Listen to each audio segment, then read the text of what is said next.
This is Colombia, not the version most Americans think of. This is the real place, a real country, with real people with normal lives, family, work, routine, normal life. And that part doesn't really ever get shown, or at least it doesn't seem to come through as much.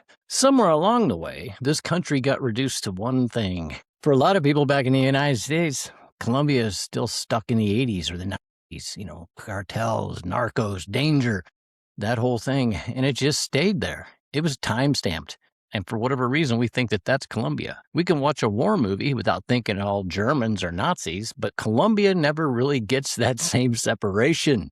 And that matters more than people think. Colombia is one of the United States' longest running allies, and certainly it is in all of Latin America. That relationship goes back a long ways, back to the early 80s, but in modern terms, it really locked into place around Plan Colombia in the 2000s. It got its start a little before that, but that's when it really kicked in. Security, anti-drug efforts, billions of dollars over time from the United States to help Colombia combat the problem that they have with coca production. There are trade agreements in place since 2012. Coffee, flour, oil, economic ties. You interact with this relationship every single day, you in America. You just don't see it.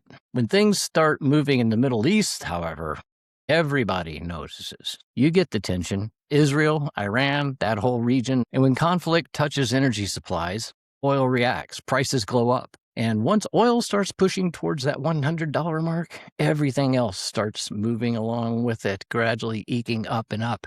Fuel, food, transportation, cost of living. That's not political, that's mechanical. And Gen X, we actually understand systems like this. We know how to adapt. And though we think we're outside the wire, we tend to stay within the system we were created in. We grew up inside a structure. We just don't like being told we're a part of it, perhaps. But the contrast to that is the United States knows how to focus on something when it matters. Resources move, attention locks in, things get handled, we get it done, we get it taken care of. We've seen that.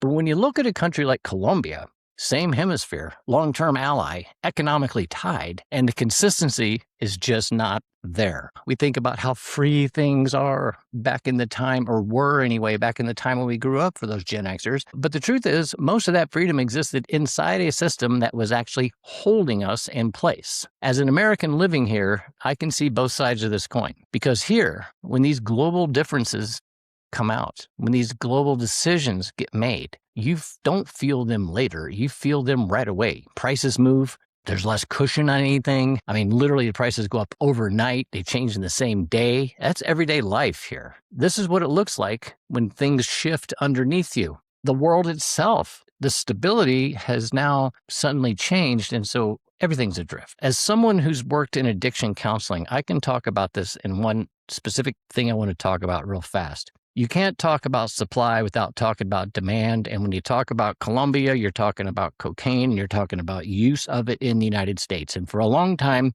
we've been comfortable defining Colombia as one side of that equation and ignoring the other. I'm not saying that we shouldn't be involved in the world. I'm not saying that we should not do things in the world. That's not the point. I'm saying that we should be consistent on how we treat people closest to us. We've always adapted. That's what Gen X does. But we don't always admit that we are standing on the world we built. We're standing on the one that we took and formed into today and complain about it as if things have changed. We played an active role. We have a piece of that action. From the U.S., this looks like policy. From here, it looks like pressure. People can't escape. We'll see you next time, man.